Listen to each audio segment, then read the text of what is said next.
and the court will sentence you to 4 years in the prison. I'm going to show you what's entitled Trial Court Certification of Defendant's Rights to Appeal. Because this is a plea bargain agreement, because I followed your plea bargain agreement, and because you waive your right to appeal, you do not have the court's permission to appeal, because this is a felony conviction and an affirmative finding of family birth a child in the world, right? Or either for a father to have a child to, in public, in front of everybody, hit that child several times and then say, you don't want them anymore. I can't even imagine how she feels with you telling her that. Do you know what that did to her confidence? And do you know how that made her feel? Because on the planet, it's not every day that a judge has to play detective, therapist, and disciplinarian all at once. But in Judge Boyd's courtroom, that's exactly what happens. Today's case, a mother accused of abusing her children, a defense team scrambling to do damage control, and a judge who's heard every excuse in the book. But as the facts start unraveling, it's clear. This is more than a legal battle. It's a wake-up call.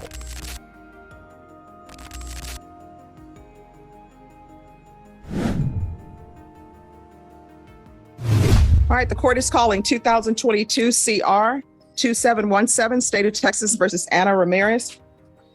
Can I have the parties approach and announce for the record, please? Michael Miller, Catholic State. And are you Miss Ramirez? All right. So were there pretrial motions heard on this case? All right, then why is the box checked that I'm giving her permission to appeal? That I don't know. All right, so if you all want to fill out a new trial court certification of defendant's rights to appeal. Okay. All right. The document is over on the box on the side. All right, we're here for sentencing. You entered a plea on July 7th. You applied for deferred adjudication. According to the plea bargain agreement, punishment is to be assessed at 4 years in the prison, and the state is remaining silent on your application for deferred adjudication. Have both parties had a chance to review the PSI report, state? Yes, Your Honor. Defense? Any objections to the PSI report, state? No, Your Honor. Defense? Just a few factual corrections. Yes. My client has had a psychological through CPS. It's stated in there that she hadn't. She has completed some college. Her income was a little bit more than stated at $3,800, and then her primary language is Spanish, secondary is English. We just wanted to make those on the record. Other than that, no other objection. All right, Ms. Ramirez, can you raise your right hand for me, please? Do you solemnly swear or affirm the testimony you give will be the truth and nothing but the truth, so help you God? All right, you can lower your hand. Make sure you keep your voice up. I've just been informed by your counsel that English is not your first language. It's Spanish, is that correct? Yes, but I am. All right, so you don't need an interpreter? All right, thank you. All right, the state is silent, so defense. Your Honor, at this time, we would ask that you grant Ms. Ramirez the deferred adjudication. After reading over the PSI, we just wanted to highlight a couple of pieces of information. My client has been going through her CPS base for about 18 months now. She has completed several courses. The event that is listed in there to include the topics of the family violence, the violence education, parenting, anger management. She has also been ongoing through continuing counseling. She was going through Mr. Carlos Castillo until just this last July. We were supposed to start trial at that time. He didn't schedule her any other sessions with him, so she went on her own to seek additional counseling through somebody that was provided through her insurance. Everyone, please make sure you whisper. Yes. And so she is still continuing, and she is very proactive and continuing counseling, really to try to understand how her behavior that made the children even specifically feel victimized, and how she can change it going forward. In the PSI, I believe it does say that the child was hospitalized. We also just wanted to clarify that they had went to take photos. There was no hospitalization of the children. And in addition to that, Your Honor, we just wanted to also highlight that although the PSI, it seems to highlight specifics of one side of the story, there was also no mention in there about Miss Nancy Kellogg stating that the injuries did seem from Evelyn as consistent with the bite and the iron and not of abuse, as well as Evelyn did not make any outcry. And when specifically probed about what he had stated, had given a completely different version of the events. In any event, Your Honor, my client is working. She would like to continue to go to counseling. We do have trial in her CPS case on Thursday and Friday. Mm-hmm. And so she is asking for her children to be returned. I understand that CPS is asking for it to be terminated, but she would like the opportunity to work probation get continued services, and then continue with her child at welfare. The details are disturbing. Bruises, burns, and a child locked in a closet. The mother insists it's all a misunderstanding, but the evidence says otherwise. One child confided in school staff, revealing starvation and abuse. Another had injuries that didn't match the mother's explanations. Judge Boyd stays calm, but firm. The facts don't lie. And in her courtroom, excuses won't erase what these kids endured. Okay, so this is what the court is trying to understand. According to the stipulations, and this is what you stipulated to, it says that the victim, which is one of the children, made an outcry at school of abuse while at home. R1 said that victim 2 was found to have a large welt on his left upper thigh as a result of being struck by his mother. R1 said that his sister goes to the same school as victim 2, and she was also interviewed by school staff. It was discovered that victim 1 had bruising on both inner thighs and also had a burn mark to her right inner thigh that she said was from a steam iron. R1 said that when asked how she was injured, victim 1 said that she fell off her bike. R1 said that victim's injuries were not consistent with falling off a bike.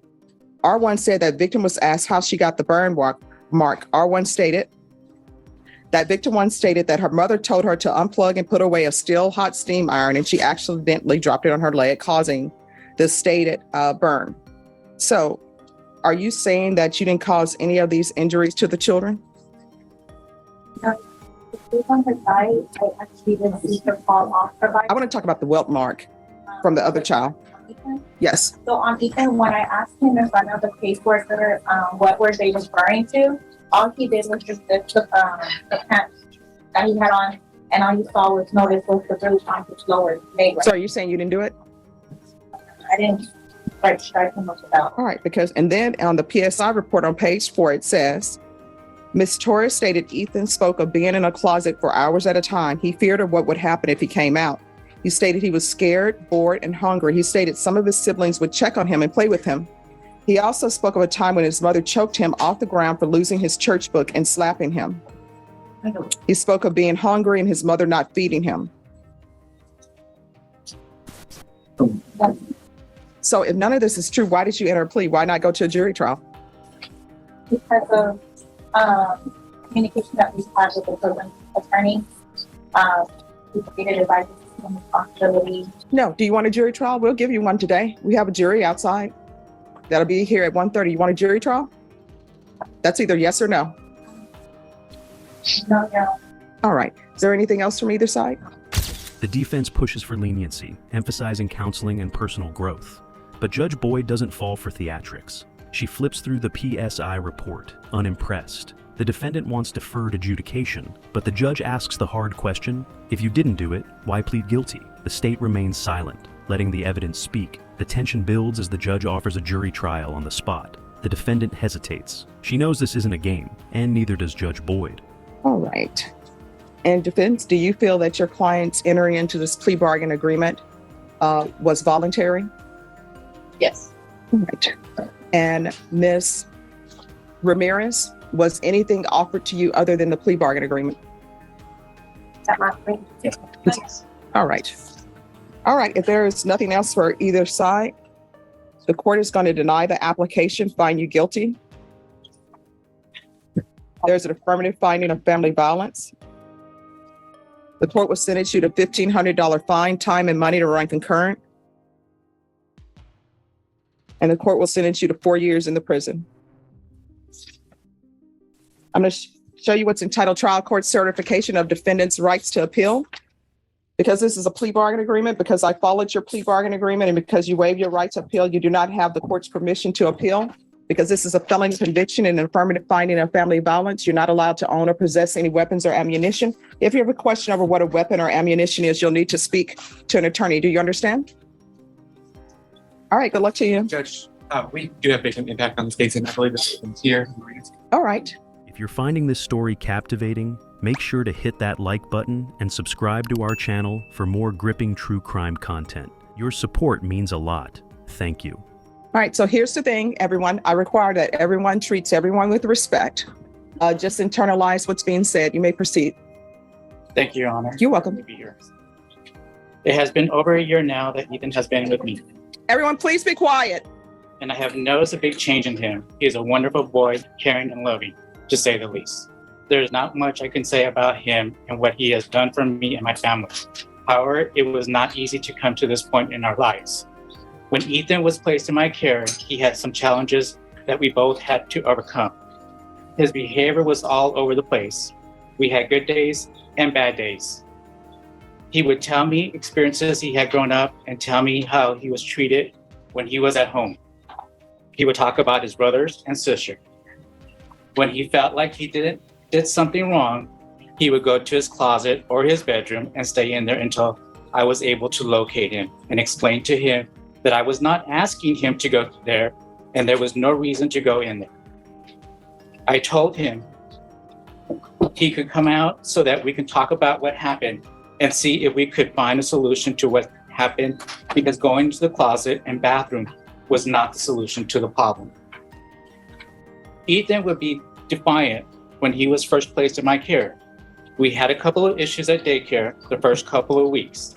Nothing concerning that they had to call me to get him or that he had to be expelled. He was able to complete daycare until school started in the fall. When I would take him to see his mom and siblings, it was a bit of a struggle because he didn't really want to go. And when I picked him up, he would be distanced with me. It would take a couple of days before he would be open to me and listen. Also, he would appear to be quiet and sad. When I would ask him to help around the house, he would just go to his room and wouldn't help me. After a couple of days, he would come around and start to help and would be helpful and loving and would be more affectionate. As times went on, he got comfortable with me and my parents. He would call my mom and my dad Mima and Grandpa D. He would look at them as his grandparents and would enjoy going over there to visit them. There would be times when he would ask me, when are we going to go over to see them? He would even ask to spend the night as well. He loved going over there. He had stability and opportunity to see what family life can be. This summer, he also experienced his first flight. We took him to Nebraska for my nephew's wedding, who we referred to as his new cousin. He saw another side of a family, and they also treated him as one of their own. He had a great time. I can see it in his attitude and behavior. He was happy. One night, we sat down and watched the movie at my sister's house, and he just sat right next to her as we watched the movie. He did this the next day with my brother-in-law. He just sat right next to him as they watched the movie together. At the beginning, he would express to me how I was living at home and would assume that he would be treated the same way here. I would have to explain to him over and over again, that is not what we do here. We do things differently. We deal with the issue. I have seen a big change in him since he was first placed in my care a little over a year ago. He is turning into a bright, caring little man with a future. When he was first placed in my care, he appeared to be sad and not caring as much. He had a negative attitude about things and things around him. He would only share with me what happened to him at home and his siblings. When I enrolled him into daycare, he didn't want to go. I was hoping that maybe he would make friends and have time to interact with kids his own age. It did take him some time to make friends and come home and tell me about them. I remember there was one child he would talk about and say that they didn't get along. I told him, remember this, you're going to change his mind and you're going to be friends. A couple of weeks later, they became friends. And at Ethan's birthday party, he was the only one in his daycare that showed up. He did have some challenges at times at daycare, and they made me aware of his behavior. We were able to work through them, and we were able to continue daycare throughout the summer. When it came time for him to start school, I did have some concerns. When it came time for the parent-teacher meeting, all I got was praises about him, how he was a caring boy.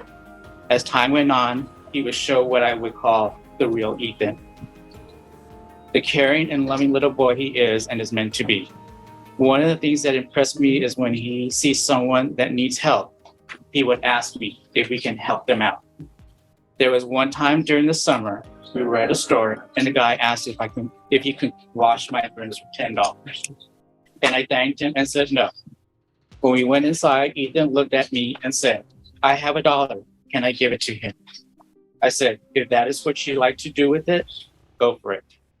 He turned around and went to the guy, and I can hear him tell him, here you go. And the guy said, no, I can't take that. Thank you. I told the guy, please take it. He wants to give it to you. He said, thank you, and that Ethan was going to make him cry. I still remember that day. I will never forget that day. It's little things like this that have been able to see him grow and become a caring little boy. When we go somewhere like the park or swimming, he always wants to take extra stuff so that he can share with them, like water or maybe even a toy. This is not something that I saw in him when he was first placed with me. He would just talk about negative things in his life, and now he looks forward to living life. He's been making friends left and right everywhere he goes. I can take him to McDonald's with a playground, and he will make a friend that he calls them a friend, not just someone he met. A couple of weeks ago, I took him to a water park out of town, and while we were there, he made a friend and even exchanged numbers. At first, he would make friends, but a bit shy at first, but now whenever I take him, he makes friends. When he plays with them, he makes sure that they are okay and makes sure that they are having as much fun as he is. He is becoming a caring, kind, and confident little boy. He is seeing that the world around him isn't always full of negativity and that he can be and is loved unconditionally. Thank you so much, and thanks for taking care of him. All right, thank you. A foster parent testifies, and for the first time, there's a glimpse of hope. Ethan arrived fearful, hiding in closets. Now he's thriving, making friends, calling his foster family Mom and Grandpa. The judge nods. No legal argument can undo this transformation. This child went from neglected to nurtured, and the courtroom can see it. Sometimes love and stability make all the difference. All right, the court is calling 2022 CR 7879, State of Texas versus Linnea Ray. Could I have parties approach and announce for the record? Catherine Pollard for the state. And are you Linnea Ray? Yes. Counsel, I'm showing you the discovery acknowledgement. Have you received all the discovery in this case, and did you review it with your client? I have, Your Honor. Court will find that the state is in compliance with discovery. Do you understand you're charged with the offense of injury to a child? As a third-degree felony, the range of punishment is anywhere from 2 to 10 years in prison and up to $10,000 fine. Did you understand? Yes, ma'am. Counsel, has your client been able to provide you with any defenses? Yes, Your Honor. Do you believe she has a rational as well as a factual understanding of the charges against her? I do, Your Honor. Do you believe she's currently competent and was legally sane at the time of the offense? I do, Your Honor. According to the plea bargain agreement, punishment is to be assessed at 4 years in the prison. There's a $1,500 fine. There's an affirmative finding of family violence. The state recommends community supervision. Did you understand with an affirmative finding of family violence, you're not allowed to own or possess any weapons or ammunition? Yes. Did you understand with an affirmative finding of family violence, you're not allowed to be designated as primary custodial parent? Yes, ma'am. Did you understand that to be the entirety of your plea bargain agreement? Yes, ma'am. Defense? Yes, ma'am. Is that the entirety of the plea bargain agreement? Yes, Judge. State? Yes, Judge. Next, I'm showing you outside the plea bargain agreement, the state is requesting that your community supervision be for a term of 4 years. There'll be 150 hours of community service restitution, no harmful or injurious contact with Sky Ray, anger management, and parenting classes. Did you understand those are recommendations from the state and the court does not have to follow those recommendations? Yes, ma'am. Then to the offenses charged in the indictment, how do you plead? Guilty, not guilty, or no contest? No contest. State any evidence. Yes, Judge. We'd offer what's in marked as State's Exhibit 1. We've reviewed the document, have no objections, Your Honor, other than as modified. Did you understand that today the state will be presenting evidence in the form of witnesses' statements and police reports, but most importantly, there'll be no live testimony? Yes, ma'am. The court will find the defendant has knowingly and voluntarily waived and consented to stipulation of testimony and stipulations. The court will accept into evidence State's Exhibits 1 and attachments. We'll go off the record. Excuse me. Why are you at the door? Either you're in or you're out. All right. The court will review State's Exhibits 1 and attachments for sufficiency. All right. After reviewing State's Exhibits 1 and attachments, the court will find there is sufficient evidence to find you guilty. The court will find you guilty. Are you proceeding with sentencing? We are, Judge. Wait, please, sir. Anything you want to say on behalf of your client? First, I would note that she has completed the anger management within the jail. She'll get her certificate next week, and there is a CPS plan. No, excuse me. Yes. And there is a CPS plan in effect keep them comfortable. Then comes another shocking case. A mother slaps her 5-year-old in public, then tells everyone she doesn't want her anymore. The judge is visibly disappointed. "I don't understand this," she says. "You hit her for not eating? It's not just the physical abuse, it's the emotional damage. A mother is supposed to protect, not humiliate. And now, this little girl is left wondering if she was ever wanted at all." All right, how old is this child? My daughter just turned 5 this year. All right, so why would you be hitting your child because she doesn't want to eat? I'm lost control. But you said in the police report I'm reading, you said that you didn't want her anymore. So I don't understand this. I don't understand someone repeatedly slapping a 5-year-old for not eating. So what do you think that did to her day? I'm sorry? I mean, what did that do to her day? So she's at a restaurant, probably a restaurant that she did not choose to go to, and you're slapping her, according to you, because she won't eat food.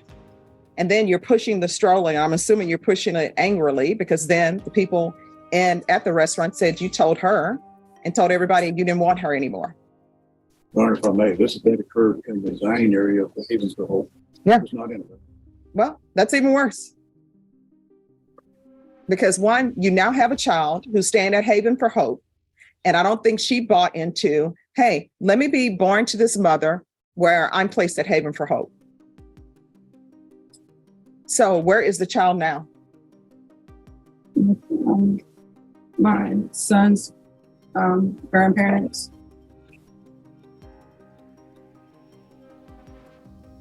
And you say your son's grandparents. I mean, how are they related to her? They're not. So now she's with people she doesn't even know, who doesn't really have, well, they really don't have a biological connection to her. They know her. They spend time with her. Yeah. And you don't know how they're treating her though? No, they take care of all of my children. Because you're not? No, because they love them as their grandchildren. Even my children aren't biologically related. And what is Child Protective Services doing? I agreed to allow her to stay there till I successfully complete my program. Yeah, I'm not going to order. I know outside the agreement it's no harm for interest contact, but I'm not going to allow you to have contact with her until you go through some type of therapy. It takes a lot for a parent to have birthed a child in the world, right? Or either for a father to have a child to, in public, in front of everybody, hit that child several times and then say, you don't want them anymore. I can't even imagine how she feels with you telling her that. Do you know what that did to her confidence? And do you know how that made her feel? Because on the planet, everybody is hoping that their mom or their dad loves them more than everybody else. Everybody is hoping that as a child, you can always run to your mom for protection. And instead of doing that, you hit her in front of everybody. And guess what? Do you know what embarrassment that probably caused her? And what it cost her because she realizes that maybe her mom don't love her, and then you're saying you don't want her anymore? Judge Boyd doesn't hold back. "Do you know what that did to her confidence?" she asks. She probably thinks her mom doesn't love her. The girl is already struggling, living in a shelter, facing judgment at school. Now, she has to process her mother's rejection too. The courtroom is silent. The judge isn't being cruel. She's making sure this mother understands the weight of her actions. And I'm not trying to be mean to you, but you need to realize what you did and how that affected her. Because now her confidence is probably less than zero. Now she probably thinks her mom doesn't love her, and the embarrassment of it all in front of everybody. And I'm sure there were other children probably there too. And who knows what they probably said to her afterwards, maybe, ha ha, your mom doesn't love you. So she's already dealing with the fact that she doesn't have a mom who can have her in a home or an apartment, but has her at Haven for Hope. And she's dealing with all of that. And who knows what she's dealing with at school, because children can be cruel.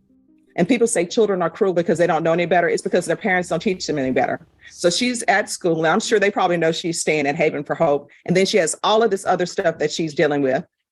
And she doesn't have her own little private space where she can go and just decompress. Instead, she's having to deal with you, and you're putting your adult problems on her. I am not going to allow her to have contact with this child until she goes through some kind of therapy, and the child goes through therapy to see, you know, does she want to be with mom? Does she trust mom to take care of her and not injure her? So that's what I'm doing. So knowing that, do y'all still want to continue with the agreement? If you're still with us, make sure to like and subscribe to keep up with more shocking true crime stories. Your support helps us bring these stories to light. Don't miss out on what's next. All right, this is what the court is going to do. The court is going to sentence you to 4 years in prison, suspended and probated for 6 years. There's a $1,500 fine that will be probated. There's an affirmative finding of family violence.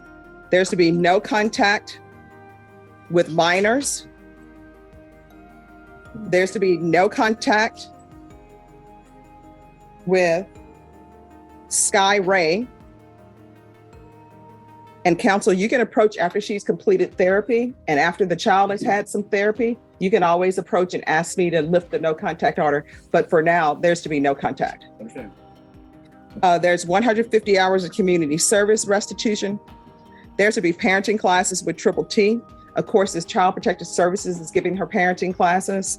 The court will accept that. I don't want any overlapping of services. Out the sentence is swift. 4 years in prison, suspended with 6 years of probation. No contact with minors, no contact with her daughter. Therapy, mandatory. The mother blinks, realizing this isn't a slap on the wrist. The judge makes it clear, this isn't just about punishment. It's about making sure this never happens again. And whether or not she ever sees her child again, that won't be up to her. So why are you at Haven for Hope? I wonder if I may one question. Yes. Parenting classes may involve some supervised visitation between her and the child. But She will have to approach the court. And when you approach the court on that, the CPS worker needs to be here and also the child's attorney. Understand. All right. So why were you at Haven for Hope? I lived in my apartment for 7 years. The caseworker that had my file, she quit. So everybody that was on her desk got delayed. So my two options was to renew my lease for a couple of months and then have a broken lease once my new voucher came in. I only needed to wait 30 days until my new voucher came in.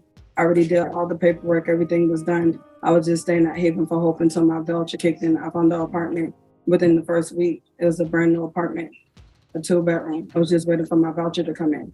All right. So why are you not working? I get SSI, For what? mental health. I'm going to want field visits, probation. Sorry, it's going to be 4 times per month, and they need to go into the home and make sure that there are no minors in the home. Oh, I'm sorry, anger management classes. And make sure that's intensive. And she's going to have to do anger management classes other than what she's been given at the jail. Probation, is there anything else she needs? All right. Ms. Ray, is there anything else you need from the court?